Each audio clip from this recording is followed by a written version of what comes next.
गांव में मोमोज। सोनपुर गांव में एक चुलबुली लड़की मधुमिता रहती थी। शाम के वक्त घर में झाड़ू लगा रही थी, तभी उसकी 2-3 सहेलियां उसके पास आ गई। अरे मधुमिता, तू अभी तक तैयार नहीं हुई? तू यहीं बैठ, मैं अभी तैयार होकर आई। मधुमिता अपनी सहेलियों को बिठाकर जल्दी से घर के अंदर गई और तैयार हो गई। अम्मा, हम अपनी सहेलियों के साथ मोमोज खाने जा रहे हैं। मैंने तुझे कितनी बार मना किया है मधुमिता, मोमोज खाते खाते मोमोज जैसी शक्ल हो गई है। अरे अम्मा, हम ज्यादा मोमोज कहाँ खाते हैं। तू भले ही महीने में 4 बार मोमोज खाती है, लेकिन छाती तक भर लेती है तू। खैर, मधुमिता अपनी सहेलियों के साथ चौराहे पर गई और पैसे लेकर मोमोज खाकर घर वापस आ गई। कहीं दूसरी तरफ गांव से थोड़ी दूर पर एक शहर था, जिस शहर में राकेश नाम का एक लड़का था। एक पंडित जी उसके घर मधुमिता का रिश्ता लेकर आए। इस लड़की का नाम है मधुमिता। थोड़ी सी चुलबुली है, लेकिन बहुत संस्कारी है। संस्कारी चाहे जितनी भी हो पंडित जी, पर है तो एक गवार ही ना।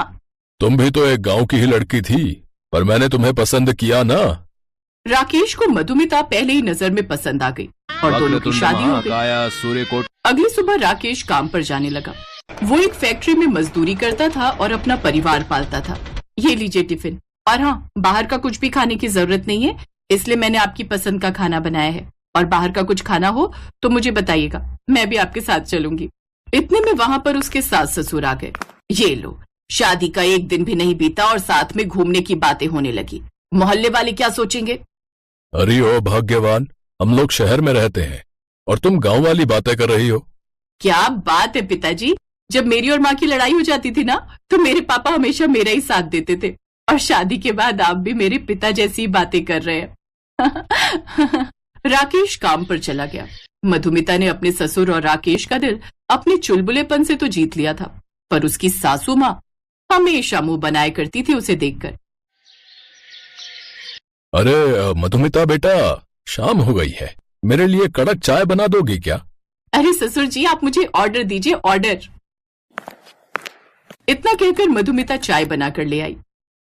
ये लीजिए पिताजी, आपकी गर्मा गर्म कड़कदार चाय। लेकिन तभी उसकी सास वहां पर आ गई। तुम गवार की गवार ही रहोगी बहू, सिर्फ अपने ससुर के लिए चाय बनाकर ले आई। इतने में मधुमिता ने दूसरे कप के ऊपर से प्लेट हटा दी और बोली, सासू माँ, मुझे पता था कि आप पूजा कर रही हैं, लेकिन मैंने आपके लिए भी चाय बना ली है। ये रही आपकी चाय। अब उसकी सासू माँ कुछ नहीं बोल पाई। मधुमिता अपने कमरे में चली गई। बहुत चालाक है ये लड़की। अरे आखिर बहू किसकी है? शाम को जब राकेश घर आया तो खाना खाने के बाद मधुमिता ने अपने पति से कहा, मेरा मोमोज खाने का बहुत मन है। मोमोज का नाम सुनते ही उसकी सास वहां पर आ गई, क्योंकि वो मोमोज के नाम से ही चिढ़ती थी। बहू, मैं तुझे बताना भूल गई, ये मोमोज, चाउमीन, इन सब कूड़ा कचरा का नाम लेना इस घर में मना है। ये तेरी पहली गलती थी, इसलिए माफ करती हूँ। दोबारा मोमोज का नाम मत लेना। मधुमिता को समझ नहीं आ रहा था कि मोमोज आखिर वो कैसे खाए। फिर उसने एक दिन पेट दर्द का बहाना बनाया और शाम को राकेश उसे डॉक्टर के पास अपनी मोटरसाइकिल पर बिठा कर ले गया। बस यहीं पर रोक दीजिए, मुझे मोमोज खाने हैं। लेकिन पहले डॉक्टर के पास चलते हैं, तुम्हारा पेट दर्द हो रहा है ना? अरे मेरा कोई पेट दर्द नहीं हो रहा है, मोमोज खाने का कोई आइडिया नहीं मिल रहा था तो मैंने नाटक किया। इस तरह से मधुमिता ने नाटक करके उस दिन मोमोज खा लिए।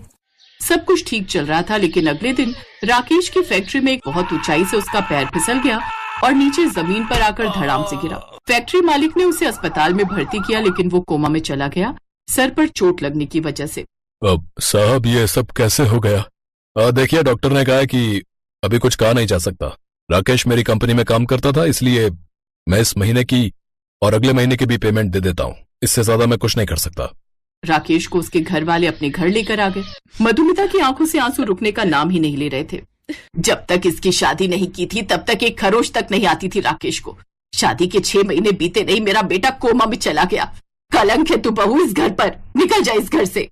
गुस्से में तुम क्या बोल रही हो? उस बेचारी की इसमें क्या गलती है? पिताजी, बोलने दीजिए माँ जी को, इन्हें अपनी भड़ास निकाल लेने दीजिए। लेकिन मैं एक दिन अपने पति को ठीक करके ही रहूंगी। जब तक मेरे पति ठीक नहीं हो जाते, मैं इस घर की बहू नहीं बल्कि बेटे होने का फर्ज निभाऊंगी। बेटा, अब तू भला क्या करेगी? सासू माँ को मेरा आइडिया पसंद नहीं आएगा, पर मेरे पास सिर्फ एक ही रास्ता है। मैंने इतनी बार मोमोज खाए, मोमोज वाले को देखकर थोड़ा बहुत बनाना मुझे भी आने लगा है। मैं घर में ही मोमोज बनाकर घर के बाहर बेचूंगी। अगर आप लोगों की इंसल्ट होती हो तो मैं अपने मायके जाकर मोमोज बेचूंगी। मेरे माँ बाप को इसमें कोई तकलीफ नहीं है। किसी को खाना खिलाने में कैसी शर्म। मधुमिता भले ही गांव की थी लेकिन पढ़ी लिखी तो थी ही, क्योंकि आज के जमाने की थी। मधुमिता ने ऐसा ही किया और बिल्कुल नए तरीके के फ्राइड मोमोज तैयार कर दिए। सारे मोमोज बनाकर घर के बाहर बने चबूतरे में रखकर मोमोज बेचने लगी। जो भी लोग वहां से निकलते वो बोर्ड देखते जिसमें लिखा था देसी मोमोज बहुरानी के। देसी मोमोज बहुरानी के? क्या बात है, ये देखने में कहीं से मोमोज तो लग नहीं रहे, कुछ अलग ही लग रहा है। एक प्लेट लगाना जरा। अरे वाह, ये नए किस्म के फ्राइड मोमोज तो बढ़िया है गुरु। बाकी लोग वही पुराने चाइनीज स्टाइल में बनाते हैं, लेकिन तुमने तो उसमें देसी तड़का डाल रखा है।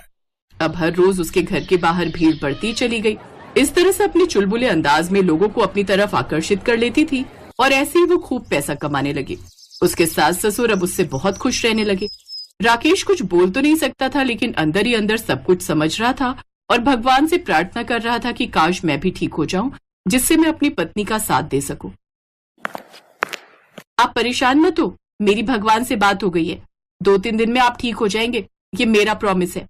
मधुमिता पैसे जोड़ जोड़ कर अपने पति को शहर के अच्छे डॉक्टरों के पास ले गई और उसके बाद ही राकेश थोड़ा थोड़ा ठीक होने लगा।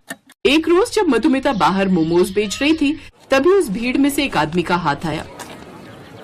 अरे वो बहुरानी, मेरे लिए भी एक प्लेट मोमोज लगा दो, क्योंकि मेरी बीवी को मोमोज बहुत पसंद है। मधुमिता ने जब उसकी तरफ देखा तब वो आदमी कोई और नहीं बल्कि उसका पति राकेश था। राकेश पूरी तरह से ठीक हो गया और उसके बाद अपनी बीवी की मदद करने लगा। ससुराल में मधुमिता का सम्मान ऊंचा हुआ और इस तरह से वो लोग खुशी खुशी अपनी जिंदगी बिताने लगे।